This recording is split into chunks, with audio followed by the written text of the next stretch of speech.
Hi മക്കളെ, second ചാപ്റ്ററിലെ അതായത് ഹിസ്റ്ററിയിലെ second ചാപ്റ്ററിൽ പഠിക്കേണ്ടതായിട്ടുള്ള ഭാഗങ്ങൾ ഏതൊക്കെ സാറേ ഇഷ്ടം പോലെ പഠിക്കാനുണ്ട്.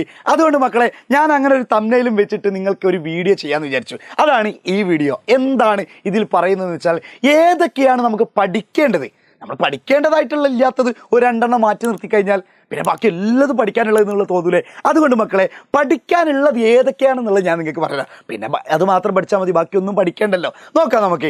സെക്കൻഡ് ചാപ്റ്റർ എന്ന് പറഞ്ഞാൽ ഇങ്ങനെ കടൽ പോലെ കിടക്കുന്ന ഒരു സംഭവമാണ്. അതായത് കഴിഞ്ഞ വർഷങ്ങളിൽ ഒരു ചാപ്റ്ററിലെ ഒരു ടോപ്പിക് മാത്രമായിരുന്നു ഈ ഒരു ചാപ്റ്ററിലെ കാര്യങ്ങൾ, അതായത് ഫ്രഞ്ച് റവല്യൂഷൻ അല്ലെങ്കിൽ ഫ്രഞ്ച് വിപ്ലവം എന്ന് പറയുന്നത്. ഇപ്പോൾ ചാപ്റ്ററിൻ്റെ പേരൊക്കെ മാറ്റിയിട്ട് ആ മുദ്രാവാക്യം വെച്ചിട്ടുള്ള ഒരു സംഭവമാണ്. അതായത് ഫ്രഞ്ച് റവല്യൂഷനിലെ ഒരു മുദ്രാവാക്യമാണ് ലിബർട്ടി, ഇക്വാലിറ്റി, ഫ്രറ്റേണിറ്റി, സ്വാതന്ത്ര്യം, സമത്വം, സാഹോദര്യം എന്നുള്ളത്. ഈ ചാപ്റ്ററിൽ സാറേ കടൽ പോലെ പരന്ന് കിടക്കുന്നുണ്ട്. ഞങ്ങൾ ഇതൊന്ന് ഷോർട്ടാക്കി തരോ, ടോപ്പിക്കുകൾ പറഞ്ഞുതരാം. ഇമ്പോർട്ടൻറ്റ് ടോപ്പിക്കുകൾ പിടിച്ചോളൂ. അതായത് ആദ്യം തന്നെ നിങ്ങൾ പഠിക്കേണ്ടത് ഫ്രഞ്ച് സോഷ്യൽ സിസ്റ്റത്തെ പറ്റിയിട്ടാണ്. അതായത് ഫ്രഞ്ച് സാമൂഹിക വ്യവസ്ഥിതി. അതിൽ മക്കളെ പഠിക്കേണ്ടത് നിങ്ങൾ 3 എസ്റ്റേറ്റുകളില്ലേ. First estate, second estate, third estate. ആരൊക്കെ? ക്ലർജി. പിന്നെ അതുപോലെ തന്നെ ആരൊക്കെ? നോബിൾസ്. പിന്നെ ആരൊക്കെ? മൂന്നാമത്തത് കോമൺസ്. ഓർമ്മയുണ്ടല്ലോ. ഇത് മലയാളത്തിൽ എഴുതണോ? എഴുതിത്തരാം. പുരോഹിതന്മാർ ഷോർട്ടാക്കിയിട്ട് എഴുതിത്തരാം. പ്രഭുക്കന്മാർ, സാധാരണക്കാർ. ഓക്കെ ആണല്ലോ. ഈ 3 എസ്റ്റേറ്റുകളുടെ കാര്യങ്ങൾ, ഒരാളുടെ കയ്യിൽ ലാൻഡ് ഒരു ഇഷ്ടം പോലെ ഉണ്ട്. പിന്നെ അതേപോലെ തന്നെ സെക്കൻഡ് എസ്റ്റേറ്റിൻ്റെ കാര്യങ്ങൾ എന്തൊക്കെയാണ്, മൂന്നാമത്തെ എസ്റ്റേറ്റുകളിൽ കാര്യങ്ങൾ എന്തൊക്കെയാണ്. ഈ രണ്ടാമത്തെ എസ്റ്റേറ്റിൽ തന്നെ ഒരു നികുതിയെ പറ്റി പറയുന്നുണ്ട്. വോങ്തിയം എന്നുള്ള നികുതിയെ പറ്റിയിട്ടൊക്കെ പറയുന്നുണ്ട് അല്ലേ. അതും എന്ത് ചെയ്യാൻ നോക്കി വെക്കാം. ഇനി അതിൽ തന്നെ പഠിക്കേണ്ടതാണ് തിങ്കേഴ്സ്, ചിന്തകന്മാർ. ആരൊക്കെയാണ് ചിന്തകന്മാർ? Rousseau, Voltaire, Montesquieu, John Locke, പിന്നെ നെക്കർ, പിന്നെ ടർഗോ, ഇവരൊക്കെ പറ്റിയിട്ട് പഠിക്കണം. ഇവരെന്താണ് പറഞ്ഞത്? ഇവർ കുറച്ച് ബുക്കുകളൊക്കെ എഴുതിയിട്ടുണ്ട്. ഇവരുടെ ബുക്കുകളുടെ കാര്യങ്ങളൊക്കെ എന്ത് ചെയ്യണം? പഠിച്ചു വെക്കണം. റൂസോയുടെ ബുക്കാണ് ദ സോഷ്യൽ കോൺട്രാക്റ്റ്. പിന്നെ അതുപോലെ തന്നെ two treatises of government John ലോക്കിൻ്റെതാണ്. ഇങ്ങനെ ഇവരുടെ ബുക്കുകളൊക്കെ ഉണ്ട്. ആ ബുക്കുകൾ പഠിച്ചു വെക്കണം. മാച്ച് ദ ഫോളോവിങ്ങിൽ ചോദിക്കാൻ ചാൻസ് ഉള്ളതാണ്. അല്ലെങ്കിൽ വൺ വേർഡ്, അല്ലെങ്കിൽ ഇങ്ങനെ തന്നെ ഓരോരുത്തരുടെയും. ഇതിൽ ഏറ്റവും കൂടുതൽ ഇമ്പോർട്ടൻ്റ് ആയിട്ട് മക്കൾ നോക്കി വെക്കേണ്ടത് റൂസോയുടെ കാര്യങ്ങളാണ്.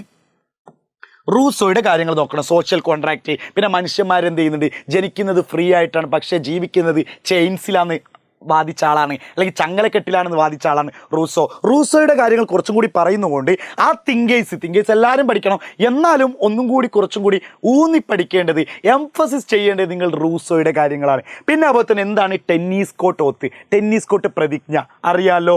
നമുക്ക് എന്തൊക്കെയാണ്, അവർക്ക് സ്വന്തമായിട്ട് കോൺസ്റ്റിറ്റ്യൂഷൻ, ഭരണഘടന വേണമെന്ന് പറഞ്ഞുകൊണ്ട് ഫ്രഞ്ച് നാഷണൽ അസംബ്ലി എവിടേക്ക് ചെയ്തു? ഒരു മാർച്ച് നടത്തി. അപ്പോൾ അവിടെയുള്ള ജനറൽ അസംബ്ലി നടക്കുന്നൊക്കെ സ്ഥലങ്ങൾ പൂട്ടിയിട്ട് കിടക്കായിരുന്നു. അങ്ങനെ അവർ അടുത്തുള്ള ടെന്നീസ് കോർട്ടിൽ ഒത്തുകൂടി. ഇതിനെ വിളിക്കുന്ന പേരാണ് ടെന്നീസ് കോട്ട് ഓത്ത് അല്ലെങ്കിൽ ടെന്നീസ് കോട്ട് പ്രതിജ്ഞ എന്ന് പറയുന്നത്. പിന്നെ അതുപോലെ തന്നെ the reforms passed by French National Assembly, അതായത് നിയമനിർമ്മാണം ബൈ ഫ്രഞ്ച് ദേശീയ സഭ നടപ്പിലാക്കിയ പരിഷ്കാരങ്ങൾ എന്തൊക്കെ നമുക്കറിയാം. സ്ലേവറി നിർത്തലാക്കി, അങ്ങനത്തെ കുറച്ച് കാര്യങ്ങളൊക്കെ അല്ലേ. പിന്നെ അഡീഷണൽ ടാക്സ് കൊടുക്കേണ്ടെന്ന് പറഞ്ഞു. കത്തോലിക് ചർച്ചിന് കൊടുക്കുന്ന ടാക്സ് നിർത്തലാക്കി. ഇങ്ങനെയുള്ള കാര്യങ്ങളൊക്കെ എന്ത് ചെയ്തു?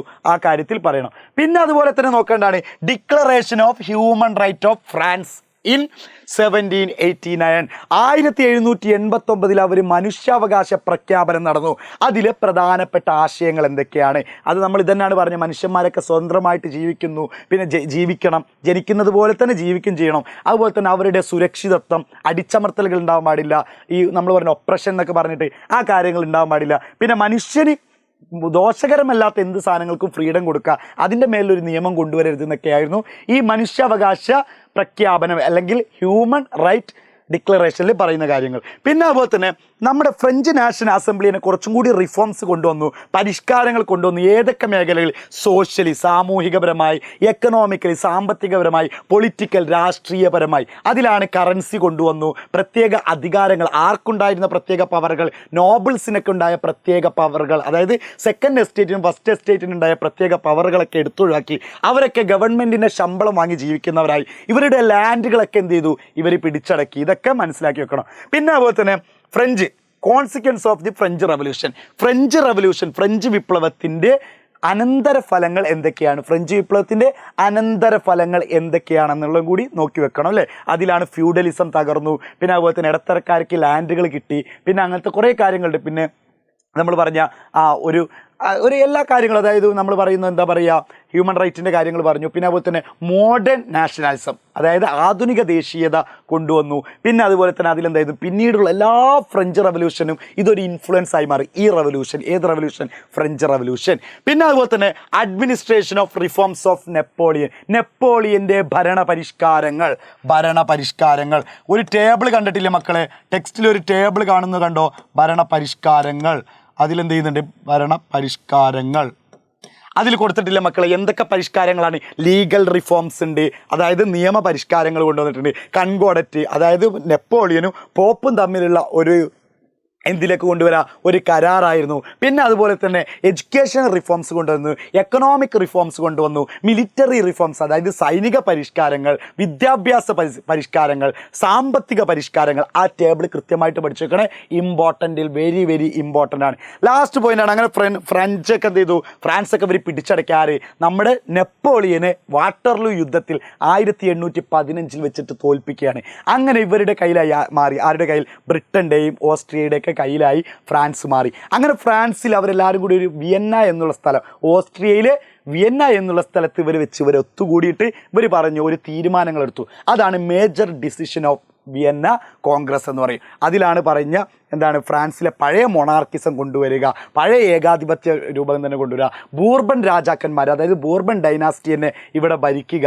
പിന്നെ അതുപോലെ തന്നെ റഷ്യക്കും, പിന്നെ അതുപോലെ തന്നെ നമ്മൾ പറഞ്ഞിരുന്ന നമ്മൾ ഓസ്ട്രിയക്കും, അതുപോലെ തന്നെ ബ്രിട്ടനൊക്കെ ഒരുപാട് മേധാവിത്വം കിട്ടുക എന്നൊക്കെ ആയിരുന്നു ഇത് പറഞ്ഞിരുന്നത്. ഇതാണ് ഏറ്റവും ഇമ്പോർട്ടൻ്റ് ആയിട്ട് പഠിക്കേണ്ടത്. ഇനി ഇതിൻ്റെ ഷോർട്ട് നോട്ടുകൾ PYക്ക് പറയുന്നുണ്ട്, പക്ഷേ ഇതിന് SSLCക്ക് PYക്ക് ഇല്ലല്ലോ. അതുകൊണ്ട് തന്നെ നമ്മൾ കുറച്ച് ക്വസ്റ്റ്യൻസ് ഒക്കെ ഉണ്ടാക്കി തന്നിട്ടുണ്ട്. ഓരോ ചാപ്റ്ററിലും എന്തൊക്കെ ക്വസ്റ്റ്യൻസുകളാണ് വരിക, ലൈവിൻ്റെ കാര്യങ്ങൾ, ഇതൊക്കെ അറിയണം എന്നുണ്ടെങ്കിൽ നമ്മൾ ഓണത്തിന് വേണ്ടിയിട്ട് ഒരു സ്പെഷ്യൽ കമ്മ്യൂണിറ്റി ഗ്രൂപ്പ് തന്നെ സ്റ്റാർട്ട് ചെയ്തിട്ടുണ്ട്. കമൻറ്റ് ബോക്സിൽ അതിൻ്റെ ലിങ്ക് ഉണ്ട്, അതിൽ ജോയിൻ ചെയ്തു വെക്കാം മക്കളെ. അത് നിങ്ങൾക്ക് വെരി വെരി യൂസ്ഫുൾ ആയിരിക്കും. കാരണം നോട്ട് എഴുതാത്ത പല കുട്ടികളുണ്ടാവും, ഇപ്പോഴും നോട്ട് കംപ്ലീറ്റ് ആകാത്ത കുട്ടികളുണ്ടാവും. എനിക്കറിയണം, ഞാനും 10ൽ പഠിച്ചതല്ലേ, ഞാനും ഇപ്പോഴും ഓഫ്ലൈനിലൊക്കെ ക്ലാസ് എടുക്കുന്നതല്ലേ. അപ്പോൾ സ്വാഭാവികമായിട്ട് കുട്ടികളുടെ നോട്ടൊക്കെ ഞാൻ കാണുന്നതാണ്. അപ്പോൾ നോട്ടൊക്കെ ചറ പറ എന്നായി കഴിഞ്ഞിട്ടുണ്ടാവും. അപ്പോൾ അതുകൊണ്ട് തന്നെ നിങ്ങൾക്ക് എന്തായിരിക്കുക, ഇതിൻ്റെ നോട്ടും കാര്യങ്ങളൊക്കെ കിട്ടാൻ വേണ്ടിയിട്ട് ഈ കമ്മ്യൂണിറ്റിയിൽ ജോയിൻ ചെയ്തോ, അത് വെരി യൂസ്ഫുൾ ആയിരിക്കും. അതും ചറപറ നോട്ടുകളല്ല, വളരെ ഷോർട്ടാക്കിയിട്ടുള്ള നോട്ടുകളായിരിക്കും. ഓക്കെ അല്ലേ മക്കളെ? അപ്പോൾ ഇതുപോലുള്ള വീഡിയോസിനൊക്കെ വേണ്ടിയിട്ട് മക്കളെ ഒന്ന് ചാനൽ സബ്സ്ക്രൈബ് ചെയ്തിട്ടൊന്ന് ഏറ്റവും ബെറ്റർ ആയിരിക്കും. സബ്സ്ക്രൈബ് ചെയ്യാത്തവരാണെങ്കിൽ